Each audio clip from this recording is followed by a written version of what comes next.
Samuel గారు, మందుల Samuel గారు.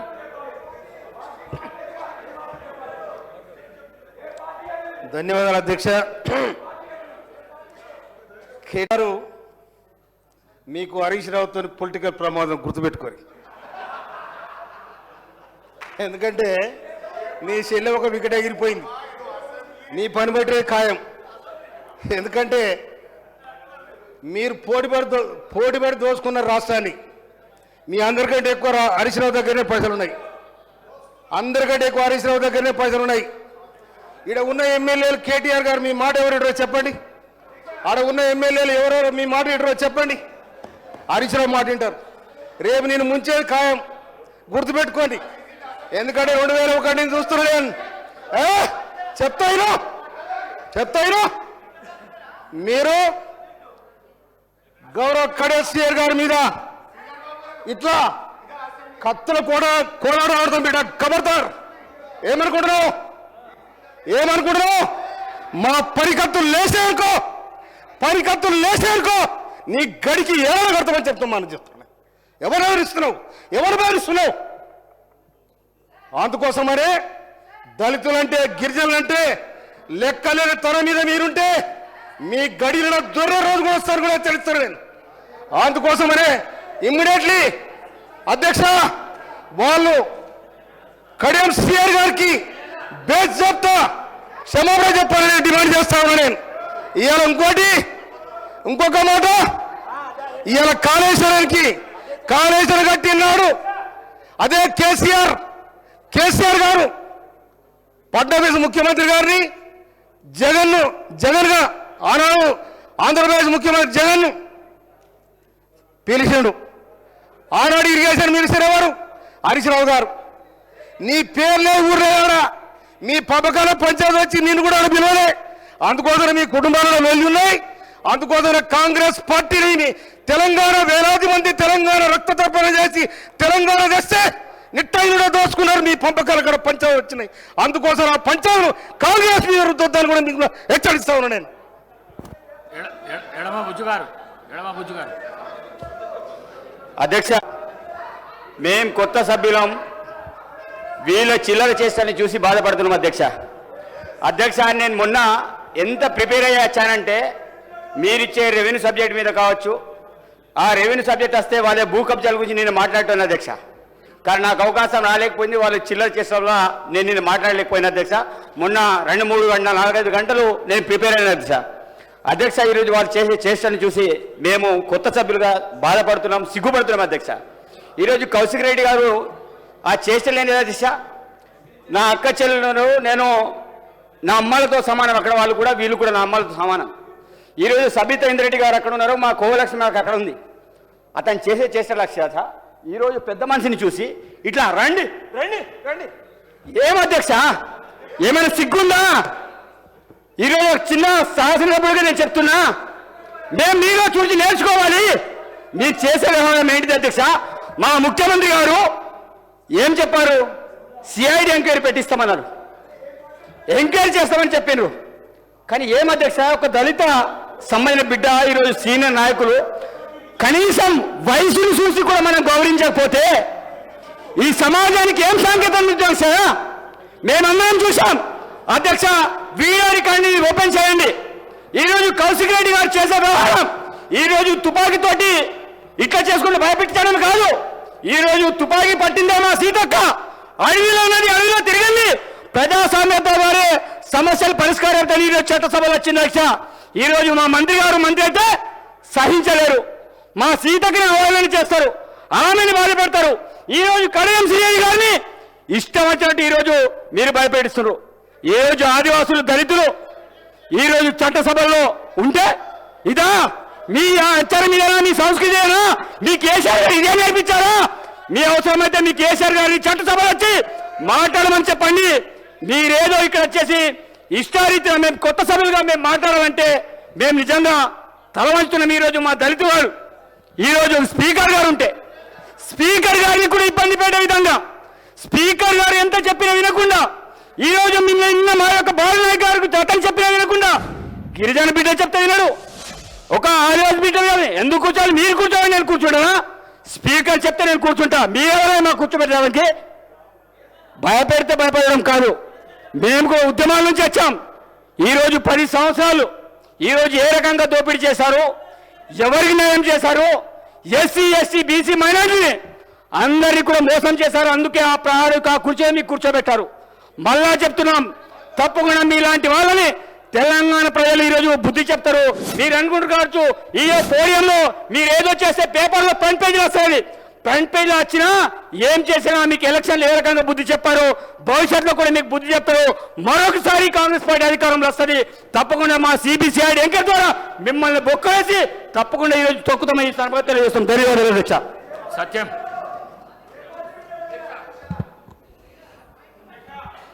అధ్యక్ష, ఈరోజు శాసనసభలో జరిగినటువంటి సంఘటన చాలా బాధాకరం అధ్యక్ష.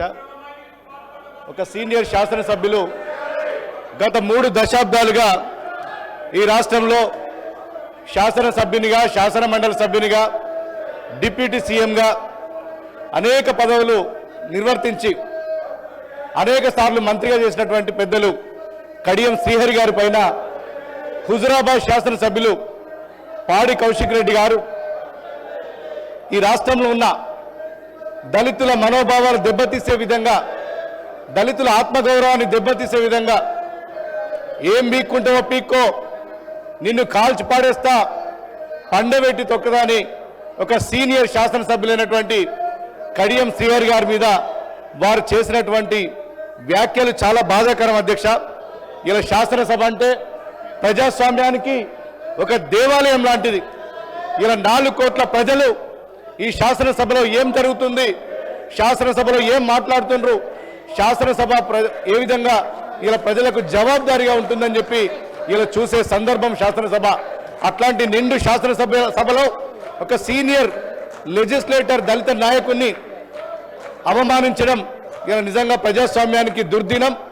తక్షణమే వారు చేసినటువంటి ఆ అసభ్యకరమైనటువంటి వీడియోల్ని మీరు పరిశీలించి, అతని మాటల్ని మీరు పరిశీలించి ఖచ్చితంగా వారిపైన చర్య తీసుకోవాల్సిందిగా మిమ్మల్ని విజ్ఞప్తి చేస్తున్నాం అధ్యక్ష.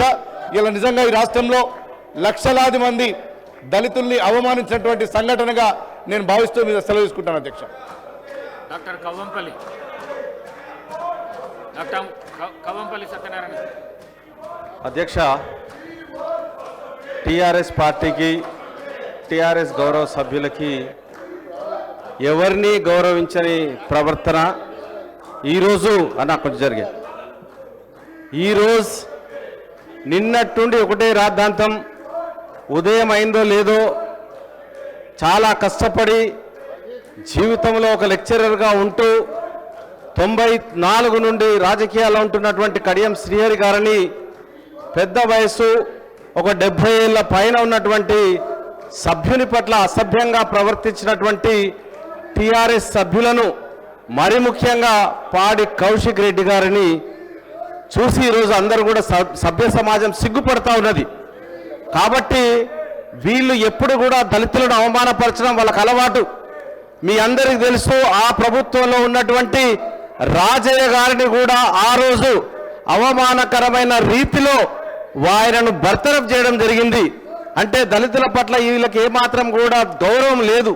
కాబట్టి దయచేసి నేను ఒకటే కోరుతా ఉన్నాను, పెద్ద ఆయన చాలా సంవత్సరాలుగా ఈ సభలో ఉన్నటువంటి వ్యక్తి, విజ్ఞులు, అన్ని విషయాల్లో అవగాహన ఉన్నది, మంత్రిగా చేసినారు.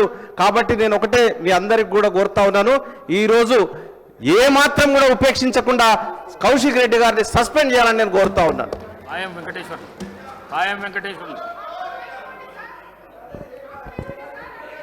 అధ్యక్ష, ఈరోజు సభలో గౌరవ సీనియర్ శాసనసభ్యులు కడియం శ్రీహరి గారు మాట్లాడుతూ ఉంటే కొత్తగా ఎన్నికైనటువంటి గౌరవ సభ్యులు కౌశిక్ రెడ్డి గారు కడియం శ్రీహరి గారు మాట్లాడే సందర్భంలో వారి ప్రవర్తన చూస్తే చాలా బాధ కలిగిస్తూ ఉంది, సిగ్గుమాలిన చర్యగా అనిపిస్తూ ఉంది. కౌశిక్ రెడ్డి గారు మాట్లాడుతూ ఒక రౌడీలాగా, ఒక గుండాలాగా వేలు చూపెడుతూ నీ అంతు చూస్తా, నీ సంగతి చూస్తా, మరి వాళ్ళ తుపాకీ స్టైల్లో మరి కాల్ చేస్తానని చెప్పేసి ఆయన ప్రవర్తన, ఆయన హావభావాలు చూస్తూ ఉంటే మరి తెలంగాణ ప్రజలు సభ్య సమాజం తలదించుకునే విధంగా నిస్సిగ్గుగా వారి యొక్క వ్యాఖ్యలు ఉన్నాయి. అధ్యక్ష, ఈ గౌరవప్రదమైనటువంటి శాసనసభలో గౌరవ సీనియర్ శాసనసభ్యులు కడియం శ్రీహరి గారికి అపారమైన అనుభవం ఉంది రాజకీయాల పట్ల. అటువంటి మరి దళిత బిడ్డ అయినటువంటి ఇవాళ బీఆర్ఎస్ హయాంలో వారి 10 ఏళ్ల కాలంలో దళితులంటే లెక్కలేదు, గిరిజనులంటే లెక్కలేదు. నా సొంత నియోజకవర్గం పినపాక మండలంలో గుండాల మండలంలో ఓటు భూమి లాక్కుంటే మరి ఇవాళ అవమాన భారం తట్టుకోలేక చనిపోతే ఆ గిరిజన కుటుంబాన్ని కూడా పట్టించుకునేటువంటి దౌర్భాగ్యమైన పరిస్థితి గత 10 ఏళ్ల కాలంలో బీఆర్ఎస్ ప్రభుత్వంలో చూసాం. అధ్యక్ష, మరి ఈ రోజున ఏదైతే ఉందో గౌరవప్రదమైనటువంటి ఇవాళ బడ్జెట్ పైన ఇవాళ పద్దుల పైన చర్చ జరుగుతూ ఉంది. పద్దుల పైన చర్చ జరుగుతూ ఉంటే ప్రతిపక్ష సభ్యులు మిగతా వాళ్ళని కూడా మాట్లాడేయకుండా మరి అడ్డుపడే కార్యక్రమం నిన్న జరిగిన దాని మీద, ఇవాళ జరిగిన దాని మీద కూడా నిన్న గౌరవ ముఖ్యమంత్రి గారు కూడా సమాధానం చెప్పారు. మరి ఏదైతే ఉందో గత 10 ఏళ్లలో జరిగినటువంటి మరి మైనింగ్ మాఫియా పైన, భూమాఫియా పైన, ఈ 2 ఏళ్లలో జరిగినటువంటి మాఫియా పైన మరి ఇవాళ సిబిసిఐడి ఎంక్వైరీ చేస్తామని క్లియర్గా చెప్పినారు. మళ్ళీ ఇవాళ వచ్చి మళ్ళీ టార్గెట్ చేసే కార్యక్రమం అసెంబ్లీ వేదికగా బీఆర్ఎస్ నాయకులు, అనుభవం ఉన్నటువంటి నాయకులు ఈ రోజున రాజకీయ లబ్ధి కోసం గొడవ చేసి ప్రజా సమస్యల పైన, పద్దుల పైన చర్చ జరుపుకోకుండా అడ్డుపడడం అనేది ఇలా ఏమైనా చర్యగా నేను భావిస్తా ఉన్నాను. అదే కాకుండా ఇవాళ గౌరవ ముఖ్యమంత్రి గారు చెప్పారు, ఇవాళ మీరు ఏదైతే ఉందో మరి మీరు చెప్పండి కమిటీ వేయడానికి మరి అని చెప్తే దానికి సమాధానం లేదు. ఎంతసేపు గొడవ చేయాలి, పద్దుల పైన చర్చ జరగవద్దు, ప్రజా సమస్యలు దీని మీద చర్చ చేయకుండా మరి దీన్ని ఆఫ్ చేయాలి, అడ్డుపడాలనే ఆక్రోశము ఇవాళ ఏంటి అధ్యక్ష? 10 ఏళ్లలో చూశారు, మీకు సమాధానం చెప్పారు, ఎన్నికల్లో బుద్ధి చెప్పారు. ఇవాళ 10 ఏళ్లలో జరిగినటువంటి భూ మైనింగ్ పైన, అదేవిధంగా భూముల పైన, మైనింగ్ పైన, మరి అదేవిధంగా ఈ 2 ఏళ్లలో జరిగిన దాని మీద కూడా ముఖ్యమంత్రి గారు స్పష్టంగా సమాధానం చెప్పినారు. ఒక వ్యక్తిని టార్గెట్ చేస్తూ రాజకీయ పబ్బం గడుపుకోవడానికి కోసం, రాజకీయ ప్రచారం కోసం ఈ యొక్క గౌరవప్రదమైనటువంటి దేవాలయమైనటువంటి ఈ శాసనసభని వాడుకోవడం సిగ్గుమాలిన చర్యగా నేను భావిస్తా ఉన్నా.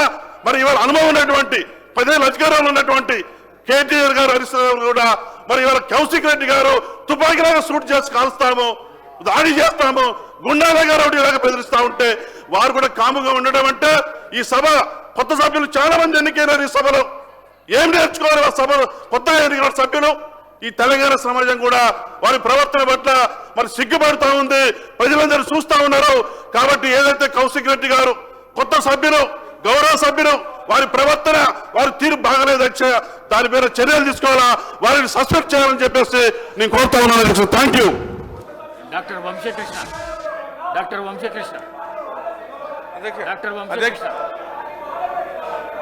అధ్యక్ష, మరి నిన్న నుంచి ఈ బీఆర్ఎస్ పార్టీకి సంబంధించినటువంటి నాయకులు, ఎమ్మెల్యేలు ముఖ్యంగా ఒక వ్యక్తిని టార్గెట్ చేస్తూ మంత్రి గారికి సంబంధం లేకపోయినా వారి బంధువులకు సంబంధం ఉందని చెప్పి నిన్న నుంచి సభను నడవకుండా ప్రశాంత్ రెడ్డి గారు వాళ్ళేదో మేము ప్రభుత్వాన్ని ఇరకాటంలో పెట్టినామని చెప్పి ప్రభుత్వం పైన పైచేయి సాధించాలనే ఉద్దేశంతో ఏ కారణం లేకపోయినా కానీ కేవలం ఈ ప్రభుత్వాన్ని ఏదో రకంగా అప్రతిష్ట పాలు చేయాలని ఒక అక్కస్తోటి చేస్తున్నటువంటి కార్యక్రమాన్ని రాష్ట్ర వ్యాప్తంగా ప్రజలు చూస్తా ఉన్నారు అధ్యక్ష.